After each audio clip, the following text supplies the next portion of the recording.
Madame la secrétaire générale de l'Organisation internationale de la francophonie, Mesdames et Messieurs les ministres, Monsieur le Préfet, Monsieur le Président du Conseil économique, social et environnemental, Mesdames et Messieurs les députés, Mesdames et Messieurs les sénateurs, Monsieur le Président du Conseil régional des Hauts-de-France, Monsieur le Président du Conseil départemental de l'Aisne, Monsieur le maire, Mesdames et Messieurs les élus, Monsieur le secrétaire perpétuel, Mesdames et Messieurs les académiciens, Mesdames et Messieurs les ambassadeurs, Mesdames et Messieurs en vos grades et qualités, chers amis,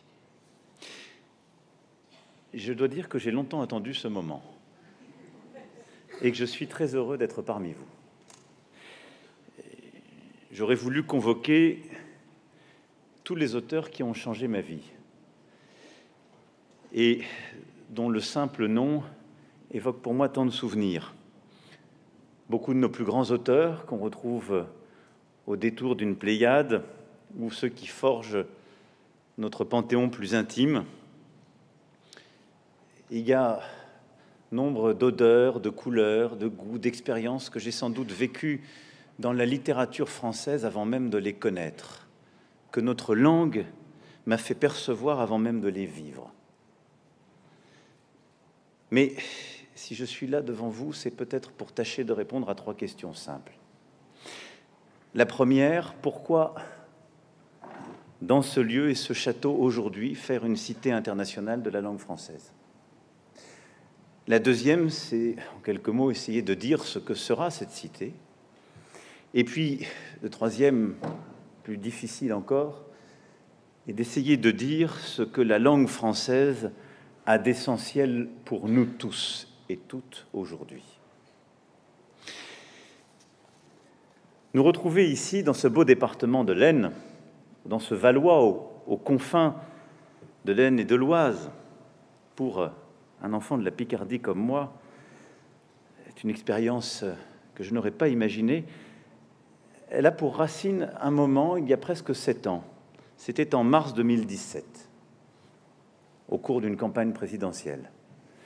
Certains m'accompagnaient, Jacques Krabal, qui s'en souvient sans doute, et quelques autres. Nous descendions place du docteur Mouffier, face à la statue d'Alexandre Dumas. Première expérience en arrivant dans cette ville. Dumas est né ici. Par les hasards de l'histoire et des aventures familiales, comme vous le savez, son père, général d'Empire à la retraite, qui était lui-même le fils d'un marquis parti à Saint-Domingue et d'une esclave noire, était insolent, indiscipliné. Il avait fini ses jours avec peu de fortune dans la famille de sa femme. Alexandre Dumas, oui, né ici, avec beaucoup de fierté, lui-même revendiqué d'être né à 2 pas de la Ferté-Milon, où Racine avait vu le jour, et de Château-Thierry, où La Fontaine avait grandi. La langue française est là partout, déjà.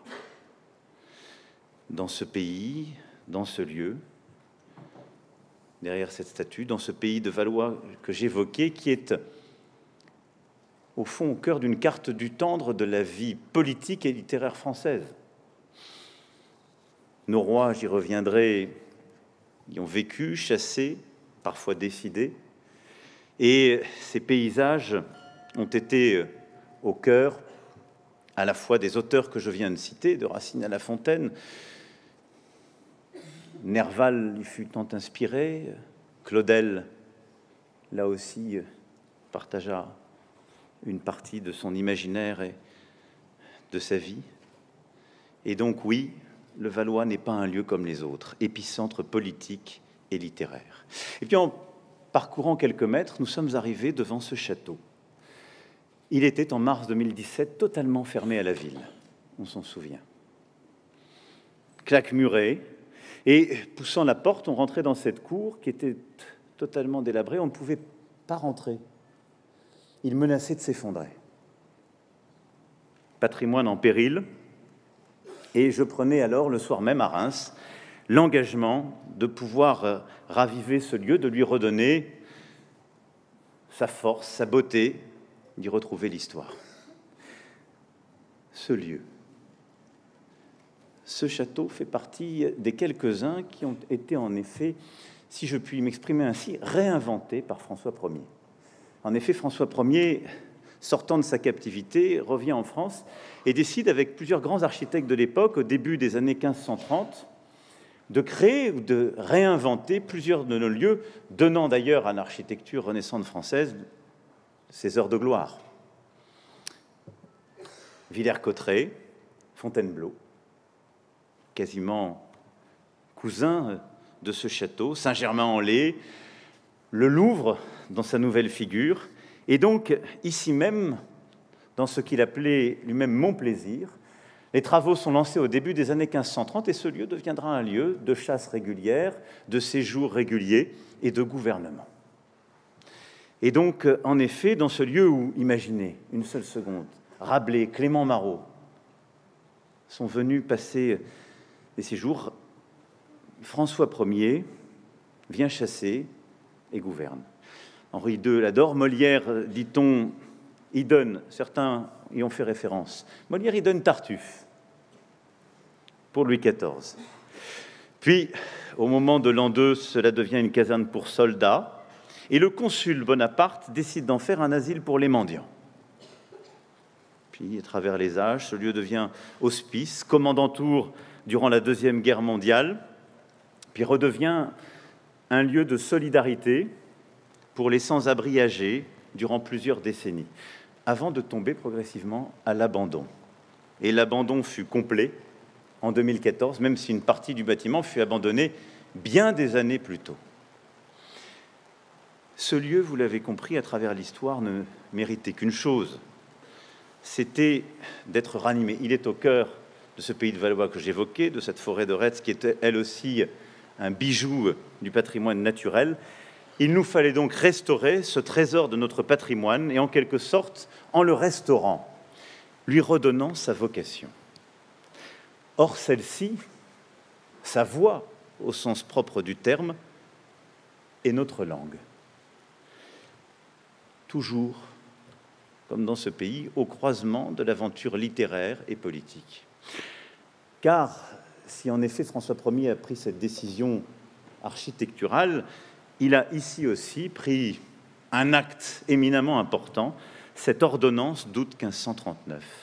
L'un des textes juridiques les plus anciens que l'on retrouve dans les collections et dans le parcours ici décidé, l'un des textes juridiques les plus anciens en vigueur en France. Et François Ier décide ainsi d'imposer que tous les actes du royaume fussent désormais prononcés, enregistrés, délivrés, je cite l'ordonnance, aux partis, en langage maternel français et non autrement, c'est-à-dire non plus en latin.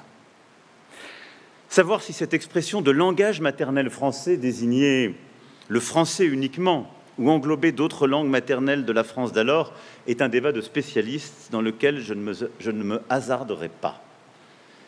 Mais le français devient alors, par cette ordonnance, la langue de nos lois, de nos textes, la langue de la justice, et elle devient alors symboliquement et réellement ouverte à la compréhension de tous, et non plus réservée simplement aux clercs et aux lettrés. Égalité, règle commune.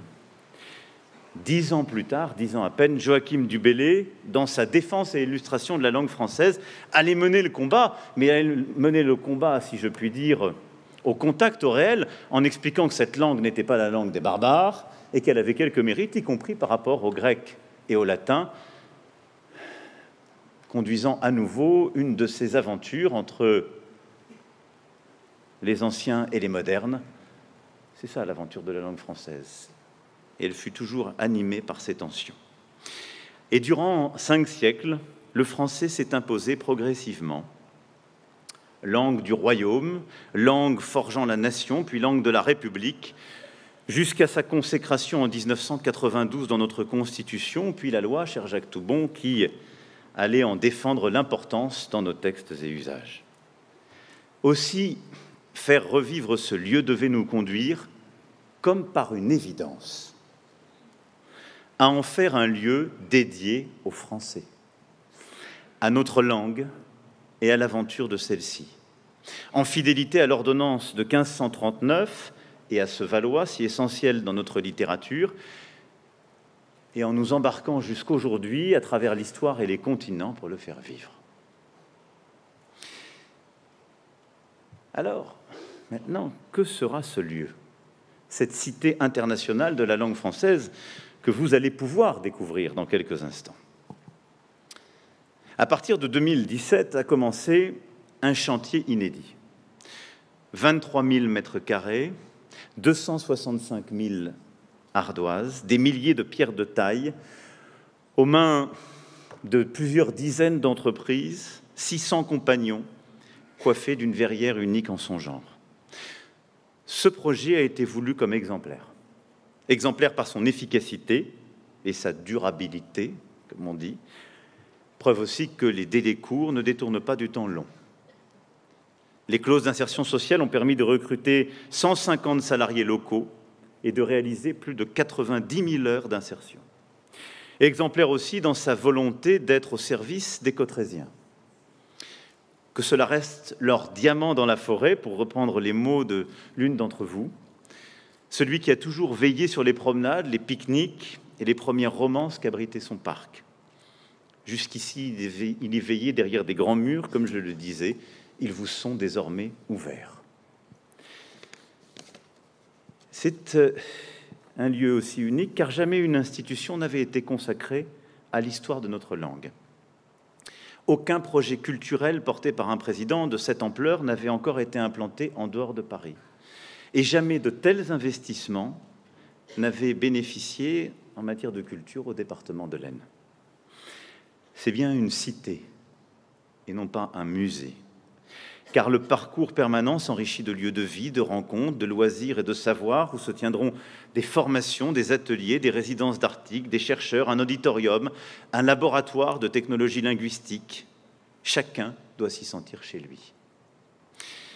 Ceci a été possible et je veux en remercier les principaux artisans parce qu'il y a eu une alliance extraordinaire de beaucoup de forces. D'abord, l'ensemble des équipes du ministère de la Culture, Madame la Ministre. Et je veux remercier vos prédécesseurs, l'ensemble de vos équipes, vous-même, remercier tout particulièrement également l'équipe du Centre des Monuments Nationaux, sous la houlette d'abord de Philippe Bellaval, puis de Marie Lavandier, et l'ensemble de leurs équipes. Paul Rondin, Xavier Bailly, Xavier Nord, commissaire principal du parcours, Barbara Cassin, Zef Gourarière, Hassan Kassi-Kouyaté, les co-commissaires, M. De Cinetti, qui a joué un rôle aussi important, tant d'autres en lien avec le ministère de la Culture, l'Organisation internationale de la francophonie, main dans la main avec beaucoup de ceux que j'évoquais, Olivier Wetz, architecte en chef des monuments historiques, l'agence Projectile qui a aménagé et conçu la scénographie et la signalétique, aux côtés de beaucoup d'entreprises partenaires, mais également les élus du territoire, Monsieur le maire, Monsieur le président de la communauté de communes, cher Monsieur de Montesquiou, qui avait porté le projet dès le début, Monsieur le président, cher Nicolas Fricoteau, pour le département, Monsieur le président de la région, cher Xavier Bertrand, et cher François de Coster, votre vice-président en charge de la culture, le service de l'État, le préfet de l'Aisne et le comité de pilotage, tous les élus du territoire, et cher Jacques Krabal, en évoquant le rôle important que vous avez joué dès le début, ont été associés, ont pensé ce lieu et vont continuer de le penser, car ça n'est qu'un début. La forêt qui est là a abrité à coup sûr l'imaginaire des aventures des Trois Mousquetaires, et de Loupiac à Maastricht, ce lieu est aussi sur la dorsale des aventures de Dumas et de ses épopées françaises. Rien n'aurait été possible aussi sans la participation de tous les opérateurs de l'Organisation internationale de la francophonie, chère Louise. Le soutien humain et financier de partenaires généreux du monde entier, au premier rang desquels le gouvernement du Québec, qui ont montré combien le français était un bien commun. Ensemble, vous avez façonné une prouesse architecturale, muséale, pédagogique, que nous allons continuer de faire grandir, surtout de faire vivre, Vous avez exploité le meilleur du numérique et de l'immersif, remonté le temps, collecté nos expressions et régionalismes, adapté votre discours à tous les publics, rendu palpable l'immatériel, mis des mots sur ce qui échappe aux mots, justement une langue, son histoire, sa spécificité, ses paradoxes. Et ce lieu sera évidemment en lien avec tous ceux de la région, avec tous les autres lieux d'ailleurs, de Château-Thierry que j'évoquais tout à l'heure, Pierrefonds, Compiègne. Il y a justement cette carte complète, et je ne suis pas ici exhaustif, de toute la région pour faire ce chemin culturel, mais aussi la Bibliothèque nationale, l'Imprimerie nationale, le Centre national du livre et tant d'autres qui auront à faire vivre et rayonner ce qui est autour de notre langue et sans laquelle elle n'est rien. Et donc, vous l'avez compris, ce projet est à la fois un projet patrimonial qui permet de faire revivre cette façade royale, l'escalier du roi et de la reine, la chapelle, de manière magnifique, et donc ces trésors de notre architecture renaissante française. Réinventer la cour du jeu de paume, inondée de mots. Ce sera un lieu de culture vivante. Musée Odyssée, et donc cité à travers laquelle nous irons de mot en mot, de livre en livre, interactive, immersive, salle de spectacle également, qui permettra ici de partager l'expérience de la langue comme vous l'avez un instant vécu avec plusieurs de nos actrices et acteurs. Ce sera un lieu pour les enseignants et leurs élèves, pour venir apprendre, découvrir, étudier la langue française, pour venir se former également au français et à la littérature, un lieu pour les traducteurs, un lieu pour les artistes, et j'y reviendrai tout à l'heure, et donc lieu de spectacle ouvert à la ville, à la région, et de ce soir, un spectacle sera ici offert, mais je sais que cela n'a pas attendu l'ouverture officielle et que vous avez, depuis plusieurs mois, ici même, déjà commencé à créer et à faire vivre le lieu. Voilà répondu rapidement à la deuxième question.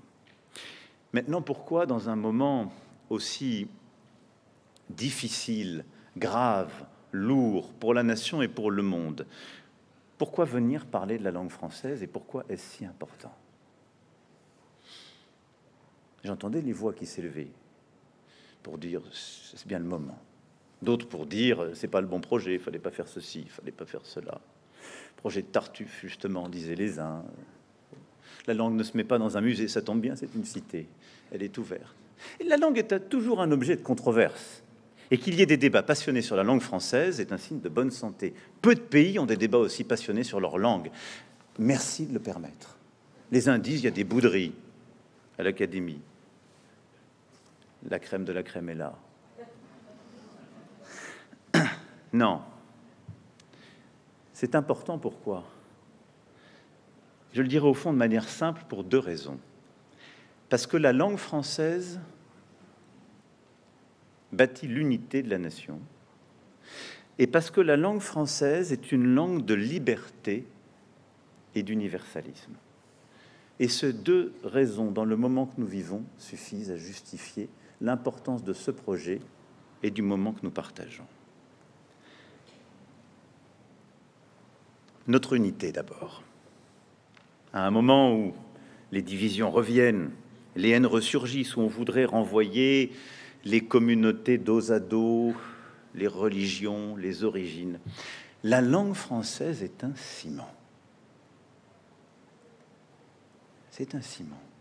Et elle explique très bien notre rapport, tout à la fois à la nation et à la République. Elle est ce qui nous forge. Choisissez-la, adoptez-la, vous en êtes. Nous sommes un pays qui a adopté tant et tant d'écrivains qui n'étaient pas nés dans cette langue, mais l'ont fait vivre. Mais surtout, nous sommes un pays qui s'est unifié par la langue. C'est le cœur même du choix politique fait par François Ier en 1539. Face à tous ces royaumes et ces duchés, unifier la langue dans ces textes administratifs, c'était en quelque sorte lutter contre toutes les forces centrifuges, tous les irrédentismes, et toutes celles et ceux qui voulaient bousculer le royaume. Et à chaque moment important, la langue a joué ce rôle. L'Académie française, à cet égard, et je salue les immortels, monsieur le secrétaire perpétuel, mesdames et messieurs les académiciens, est un travail tout à la fois de normalisation, d'uniformisation pour être sûr que les beaux mots sont là, face à toutes ces langues vernaculaires, à ces divisions, à ces incompréhensions, mais elle est un travail façonnant l'unité du royaume et la nation. L'abbé Grégoire n'a pas une autre volonté au moment de la Révolution française. Et au moment où le maître étalon est décidé, la langue française, avec sa force unificatrice, normalisatrice, diraient certains, est là pour bâtir, dans un moment si difficile pour le pays, où tout menaçait de s'effondrer, d'éclater, l'unité au cœur de la Révolution et de la République naissante. Et lorsque la Troisième République, après le coup de la défaite de 1870, cherche à consolider le pays, que fait-elle? La langue, encore. La première mission demandée à nos enseignants, c'est la langue française. L'apprendre, la transmettre. Là où, et Genevoix le dit admirablement quand il parle de nos soldats dans la guerre de 14-18, il y avait encore beaucoup de nos poilus qui ne parlaient pas la même langue. Ne nous trompons pas. Mais durant ces décennies, le français fut cette langue qui continuait à unifier. Travail sans fin d'unité de la nation, de normalisation, volonté au fond d'avoir cette langue une, forte, tenue, qui permettait de tenir, ce faisant, le pays en lui-même. Alors pour autant, est-elle si simple, si unificatrice, si unilatérale ou uniforme? Pas une seule seconde. Ductile et rigoureuse, souple et ordonnée, elle est figée et mouvante, centralisée et décentrée, métisse et unifiée. Les oxymores manquent pour décrire les contrastes de cette langue qui est rétive à toute étiquette.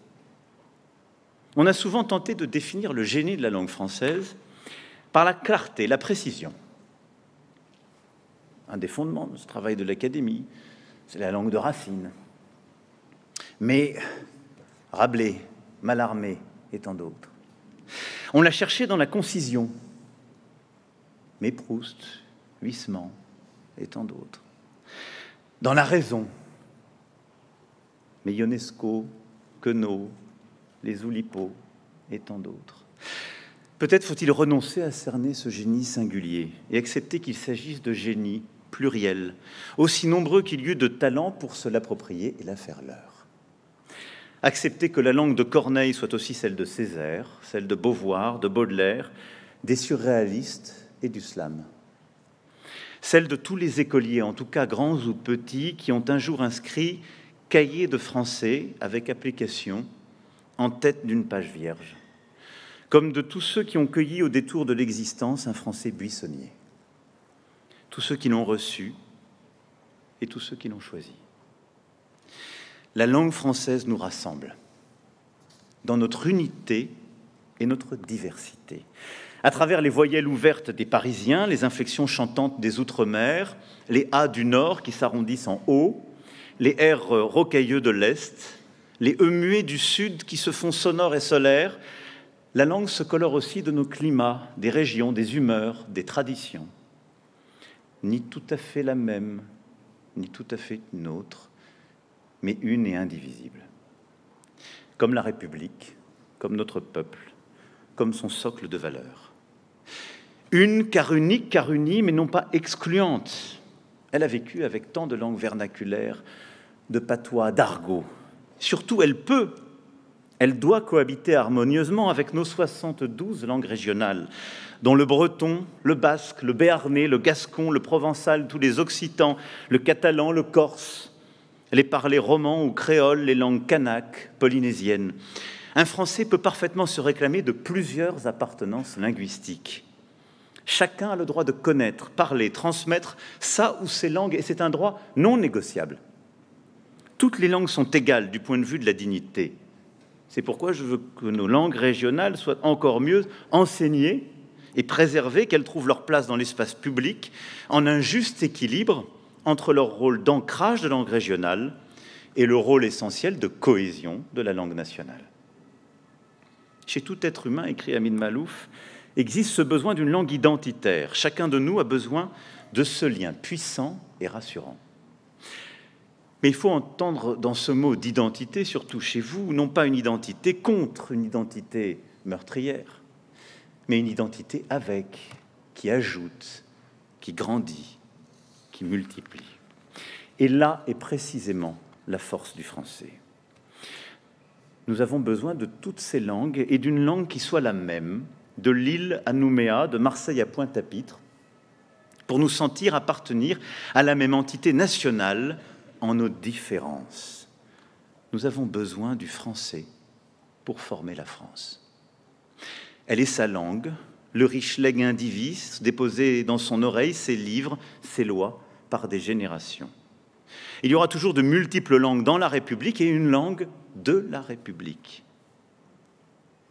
L'un des traits les plus marquants dans l'histoire de la France est justement peut-être ce travail puissant et permanent consacré par notre nation à sa propre formation, quête d'elle-même par elle-même à travers les mains de ceux qui l'habitent et qui la font. Et c'est pourquoi, dans quelques mois, quand la nouvelle édition de l'Académie française sortira, ce sera un moment solennel et important, car c'est un moment de reconnaissance dans notre langue de mots qui sont là, et c'est la continuation de la forge de notre nation. Et c'est pour cela aussi qu'il faut permettre à cette langue de vivre, de s'inspirer des autres, de voler des mots, y compris à l'autre bout du monde, et j'y reviendrai tout à l'heure, de continuer à inventer, mais d'en garder aussi les fondements, les socles de sa grammaire, la force de sa syntaxe, et de ne pas céder aux airs du temps. Dans cette langue, le masculin fait le neutre. On n'a pas besoin d'y rajouter des points au milieu des mots, ou des tirets, ou des choses pour la rendre visible.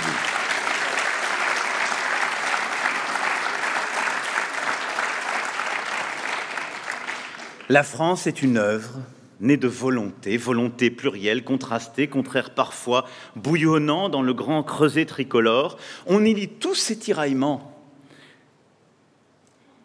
ceux d'un peuple à la forge de sa nation. L'unité, donc, c'est important, la langue. Et c'est important parce que chercher ce qui nous divise le plus, les malentendus, ce qui fait que on peut parfois aller jusqu'au pire, monter jusqu'aux plus grandes tensions, c'est quand la langue fait défaut.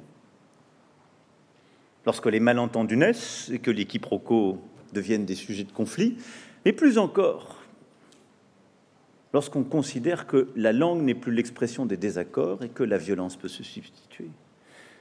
La langue est un trésor d'unité, surtout en France, à commencer par la France.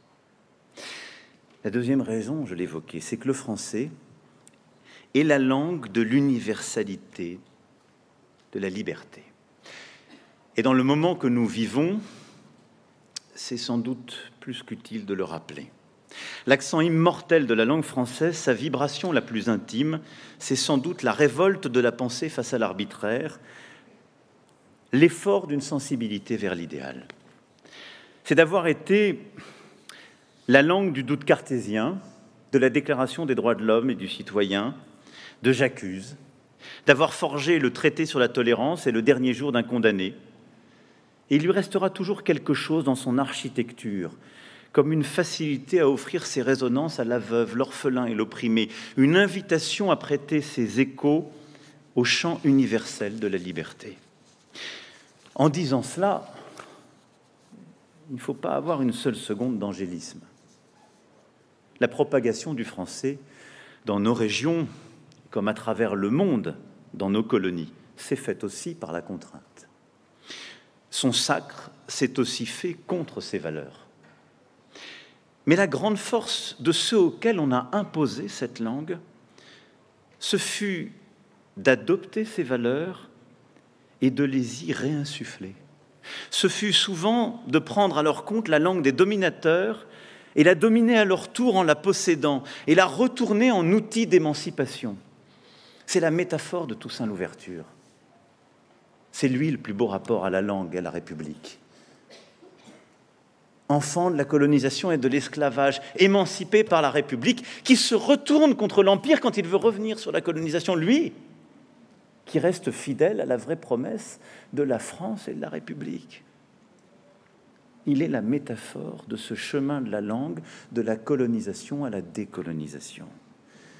Car en choisissant pour langue de leur création artistique le français, ils abolissaient et continuent d'abolir le rapport subi. Ils l'annoblissaient, ils retournaient l'humiliation en fierté. C'est par Senghor, par Césaire, par Kateb Yassine, Mariama Ba, Marie Scondé, tant d'autres, qu'a été fondée la possibilité morale de dissocier l'opprobre des colonies et la beauté du français. La langue française, cet outil merveilleux dans les décombres de la colonisation. Ces mots sont de Senghor.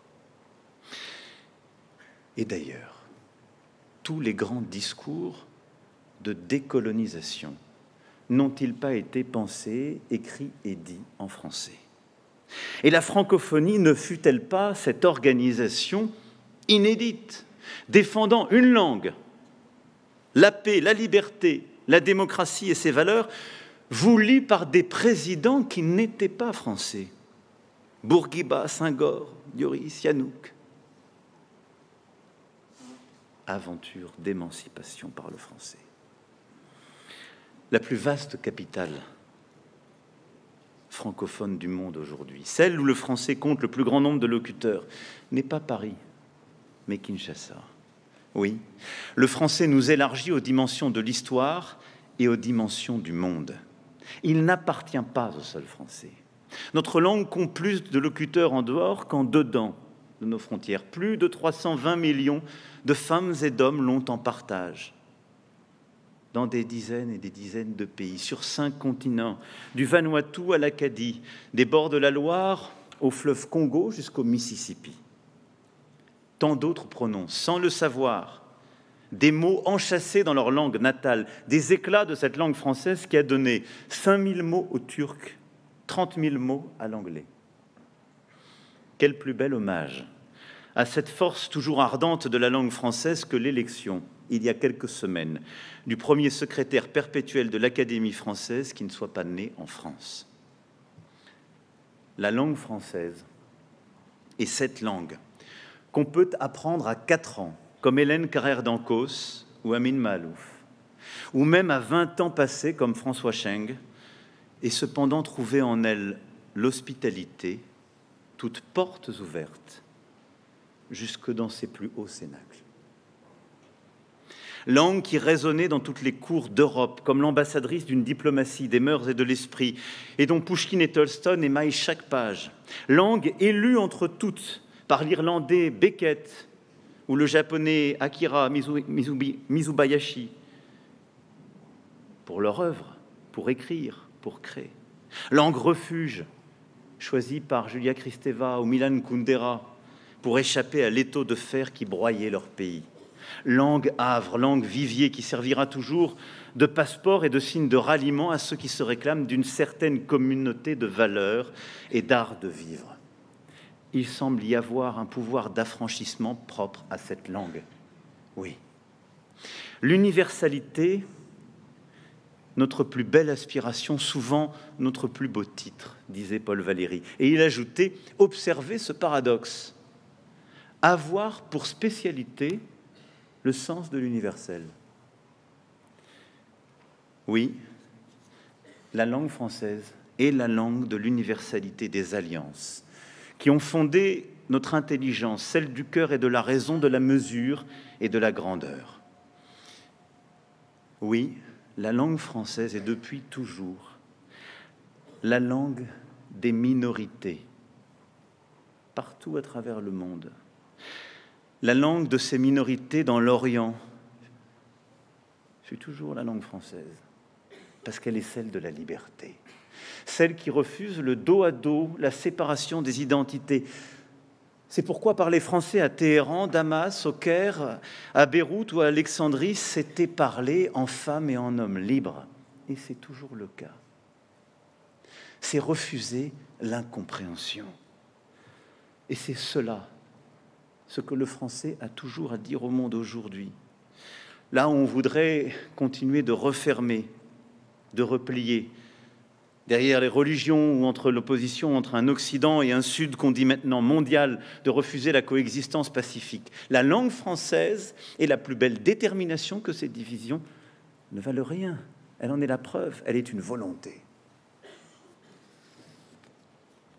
C'est pourquoi Villers-Cotterêts en sera désormais un des centres à partir d'aujourd'hui.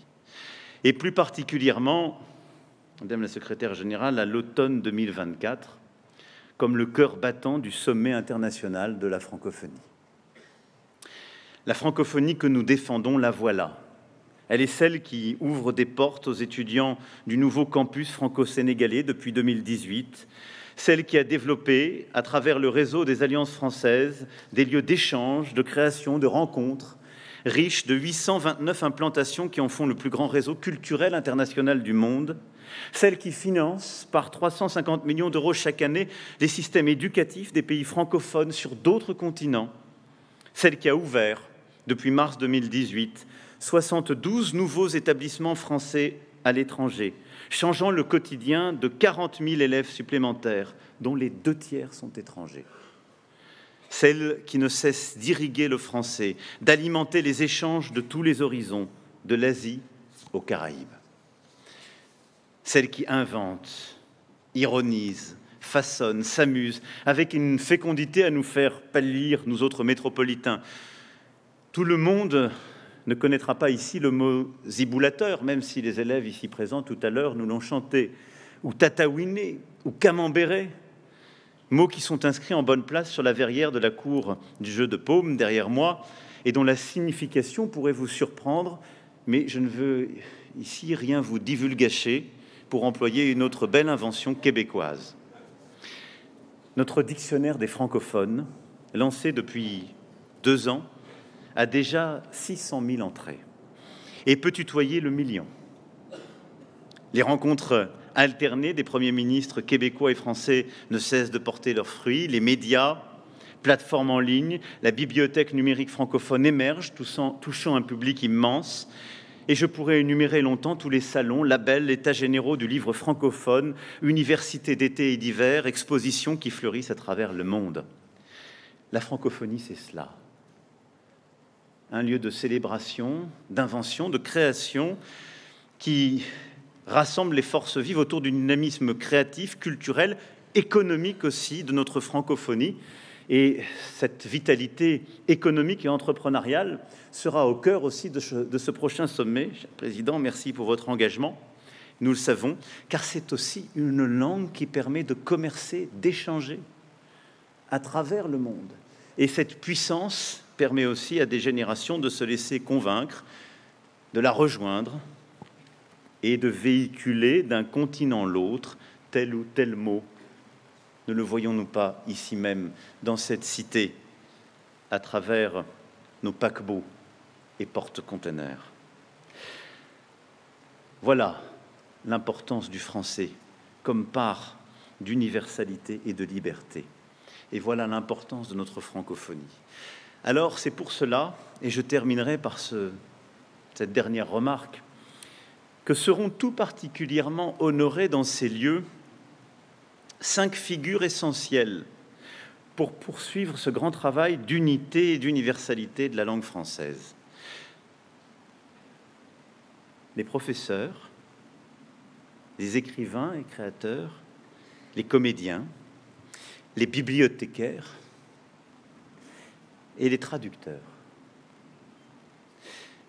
Ces figures essentielles, ce sont toutes celles et ceux qui transmettent et font vivre le français, dans cette pulsation constante qui fait que le français, comme toute langue, se transmet par ses règles, son carcan, diraient certains, mais la sédimentation de tout ce qui nous a précédés, et se libère, se crée, se réinvente. Nos professeurs seront ici chez eux, et je leur dis à nouveau toute ma confiance, car oui, une langue se transmet, s'apprend, son orthographe, sa grammaire, sa syntaxe, car c'est apprendre un commun. En le disant ici, j'ai évidemment une pensée pour Monsieur Bernard et tous ses collègues de français. Ce professeur est mort, assassiné lâchement, parce qu'il allait protéger. Mais il enseignait depuis des décennies le français et la littérature. Et dans cette belle région qui est la nôtre, à Arras, je suis sûr qu'il avait lui aussi fait découvrir tant de ses mots et de ses pièces de littérature à ses élèves. Je pense avec lui à tous les Monsieur Germain de la Terre, auxquels Albert Camus rendait hommage de manière si bouleversante. Et au fond, à travers eux, à tous ceux qui transmettent l'enthousiasme de notre langue, au Bernard Pivot et à leur lecture, au Éric Orsena et à leur grammaire et chansons douces, au Alain Rey et à leurs formidables dictionnaires qui sont des voyages uniques, au Claude Agege et à leurs odyssées entre les langues si savantes. Tout cela ont changé la vie du jeune Amiénois que j'étais. Ils m'ont ouvert des continents par des mots. Et avec mes enseignants, m'ont permis de découvrir qu'on est libre dans cette langue parce qu'on peut y voir et y comprendre le monde. Alors, je veux qu'ici, les professeurs avec leur classe puissent venir découvrir des mots, que les professeurs puissent venir se former, car la France est une puissance éducative, et que l'ensemble des professeurs français et de toute la francophonie puissent venir y apprendre les fondamentaux de ce qu'est la transmission du français, de l'importance en effet de notre orthographe, de l'importance de la dictée comme façon de transmettre notre langue. Elle est essentielle à tous les âges, de l'importance de la lecture à voix haute pour porter la langue française, la prononcer, permettre à des élèves de sortir de la timidité, montrer qu'une langue, ce sont ses sonorités, apprendre à la dire, à la porter, car la lecture à voix haute change tout. Elle apprend un rythme, elle permet de s'exprimer, elle donne confiance. Apprendre, ce faisant, les concours d'éloquence et continuer de lutter contre l'illettrisme à tous les âges, qui est la pire des barrières, car c'est celle dont on n'ose pas parler. Un illettré, une illettrée ne se voit pas et n'ose le dire. Mais ce sont des murs qui vous empêchent d'accéder au commun de la nation, du pays. C'est pourquoi les professeurs, là aussi, à tous les âges, ont un rôle indispensable à jouer. Ce lieu sera un lieu pour eux, épicentre de tout ce travail que nous voulons continuer, au cœur de l'éducation nationale, au cœur aussi de notre enseignement supérieur et du réseau que nous voulons avec l'AEFE et tous nos enseignants à travers le monde que nous avons profondément transformés, à qui nous avons redonné de l'ambition, avec, comme je le disais, beaucoup plus d'élèves et d'élèves non français. Ce lieu sera ensuite, deuxième visage, celui des écrivains, des créateurs. Il donne à la langue sa liberté, ses couleurs, sa force. Cette cité internationale sera aussi un lieu de résidence, en lien étroit, évidemment avec la Cité internationale des arts, et je l'en remercie, mais avec Villa Médicis, nos résidences d'artistes du Japon aux États-Unis, mais nos résidences aussi d'artistes et de création à Montfermeil et dans tant et tant de lieux de la République où nous avons développé cette ambition. Parce que la langue ne s'enferme pas. Et cette cité sera aussi une cité épicentre de sa création. Et parce que nous n'avons cessé ces dernières années de continuer le combat pour celles et ceux qui créent en français, qui écrivent des livres ou des scénarios, qui écrivent ou mettent le français au sein de leur sculpture ou des séries, et qui inventent un imaginaire en français. C'est pourquoi nous avons voulu développer et déployer une Afrique créative, ou Creative Africa, comme on dit en bas breton, et que nous avons voulu, en effet, multiplier ces bourses pour pouvoir créer à travers cet immense continent où les locuteurs français sont si nombreux. C'est pourquoi aussi nous avons voulu, ces dernières années, défendre notre langue française et notre exception culturelle, avec en particulier la défense en 2018 du droit d'auteur et des droits voisins, que nous avons européanisé, permettant pas simplement de défendre celles et ceux qui créent en langue française, mais obligeant les plateformes à produire en français. à faire travailler des artistes, des scénaristes, des écrivains en langue française pour leur propre production. Et c'est pourquoi nous continuerons de le faire dans cette bataille qui peut paraître sibylline, complexe, de l'intelligence artificielle. Car se joue là aussi une partie de la création en langue française et de notre français. Nous en parlions tout à l'heure avec Barbara Cassin. L'intelligence artificielle repose sur des algorithmes, mais on ne donne à cette intelligence que la base, en quelque sorte, sur laquelle elle se nourrit. Elle a aujourd'hui un biais formidable. Elle est anglo-saxonne. À juste titre, nous avons raison de défendre le droit d'auteur dans l'intelligence artificielle. Mais il y a ce qu'on appelle les modèles fondationnels, qui sont les modèles d'apprentissage de l'intelligence artificielle. Son socle, sa structure d'esprit, si je devais le dire en des termes simples. Si on y laisse les biais culturels cognitifs de la langue anglaise, alors nous sortirons des chemins que l'intelligence artificielle est en train d'inventer. C'est pourquoi nous devons mettre nos œuvres, notre corpus, au cœur de ces modèles dits fondationnels pour pouvoir corriger ces biais.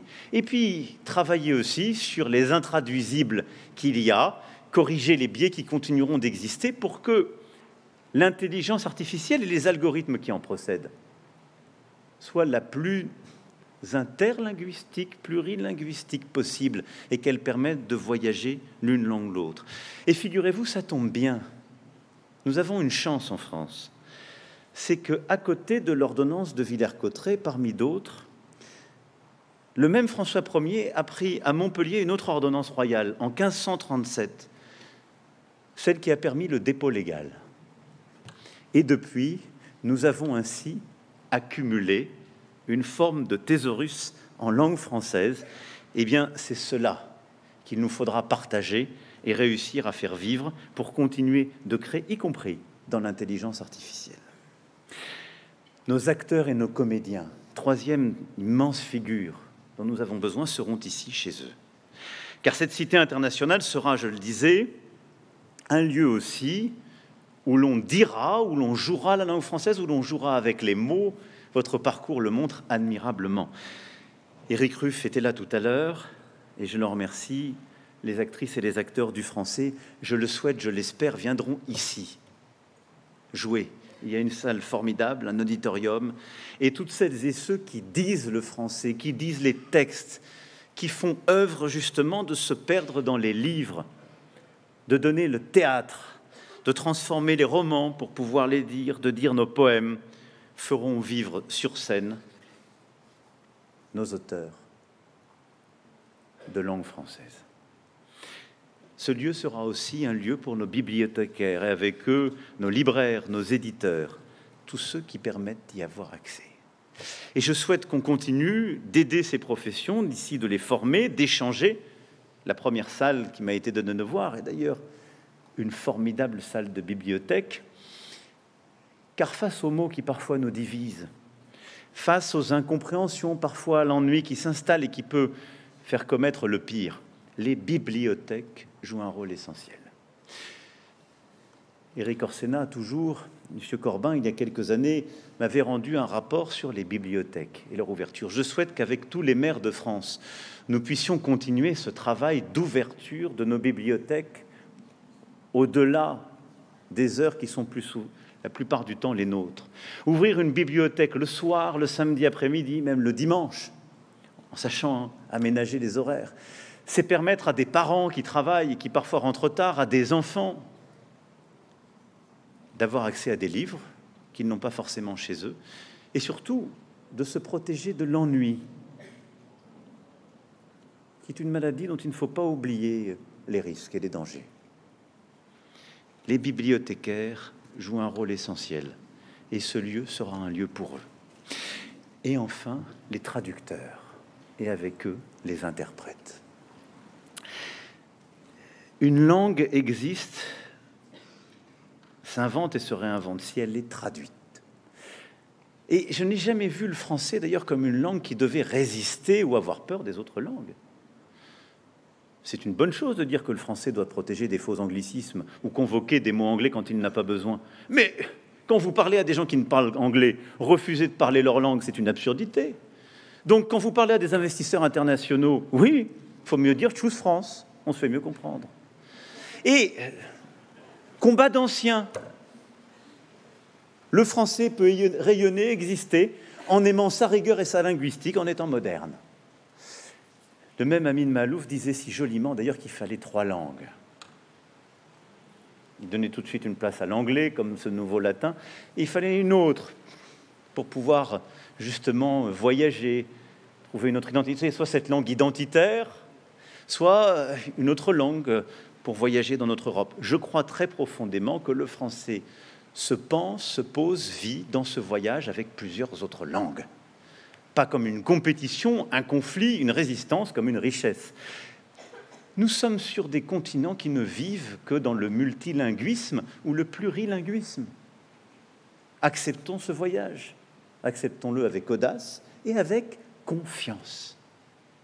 Et refusons de voir en quelque sorte, dans le repli sur une langue à laquelle on ne céderait rien, ce qui est au fond une fausse idée de ce qu'est la langue française, qui n'a cessé de convoquer les autres langues pour s'inventer elle-même et de s'exporter elle-même chez les autres.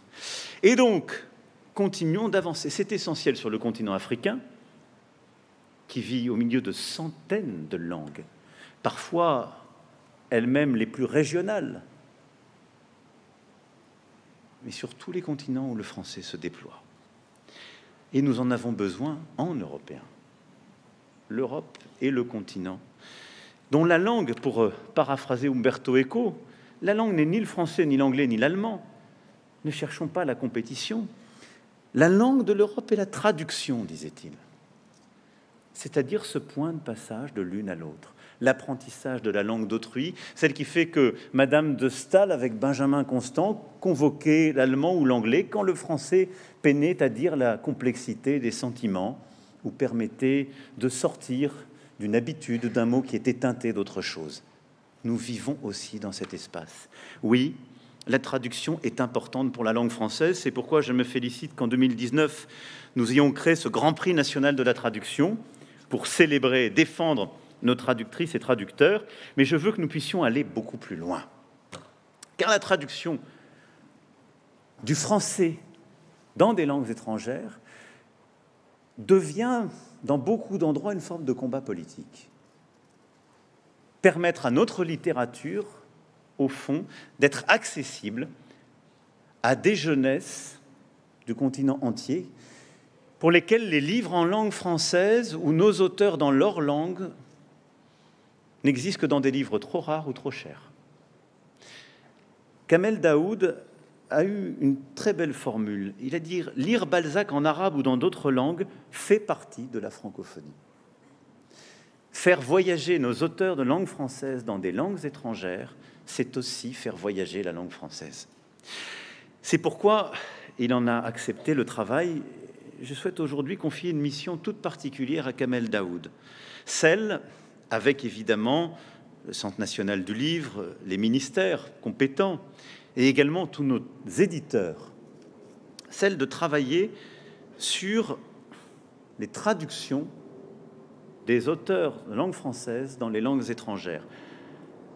L'arabe est les principales langues sur lesquelles, justement, cette compétition se joue. Et de pouvoir nous aider à réussir à multiplier ces traductions, mais surtout à les rendre accessibles.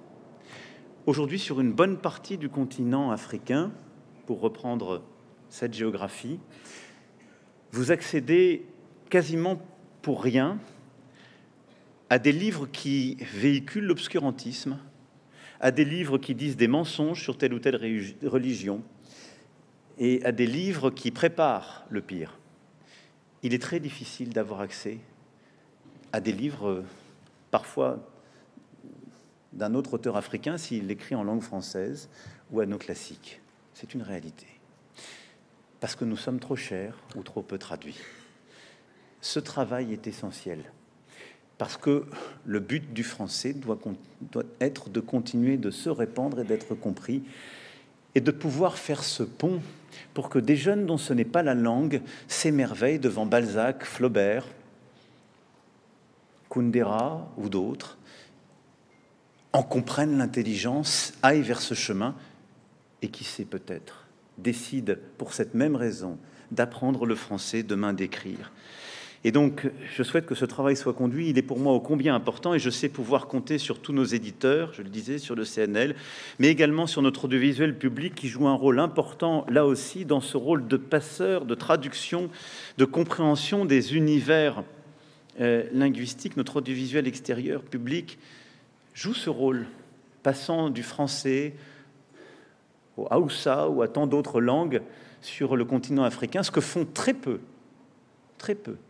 de médias publics ou de médias internationaux. Ces 5 grandes figures qui permettent de transmettre, de passer, d'inventer le français auront donc leur place ici, parce qu'elles aident à abattre des murs, comme on a abattu les murs du château vers le reste de la ville, et qu'on a permis aux habitants d'en reprendre possession. Le français est à vous, la langue française est à vous, ces lieux sont à vous. Je ne veux pas être plus long. Voilà ce que je voulais vous dire pour expliquer pourquoi nous sommes là et pourquoi c'est un combat si important. C'était un rêve fou, il y a presque 7 ans, de vouloir faire revivre ce château et de vouloir y faire une cité internationale pour la langue française. Vous avez réalisé ce rêve. Vous avez montré que une utopie, c'est une réalité qui simplement dépend de la volonté et de l'ambition de celles et ceux qui la portent. C'est la plus belle métaphore de notre langue et sans doute de notre nation. Les enfants de Villers-Cotterêts pourront ici se perdre dans la langue et qui sait, découvrir les odeurs qu'il y a sur le long du fleuve Maroni, ou entendre le bruit de la pluie dont parle Jacques Brel aux îles Marquises. C'est la même langue, la même pluie, pas tout à fait, mais ils compareront les impressions. Grâce à vous toutes et tous, cet ultime lieu de l'utopie réalisée, faites le vôtre, emparez-vous-en, faites-le vivre, continuez de le transformer, de le réinventer. Faites-le plus grand, plus beau. Formez des enfants, apprenez à des adultes. Créez ici des écrivains, des comédiens, des traducteurs, des interprètes. Faites-les voyager, accueillez. Soyez une langue hospitalière et voyageuse. La langue française, la nôtre. Vive la langue française, vive la République et vive la France.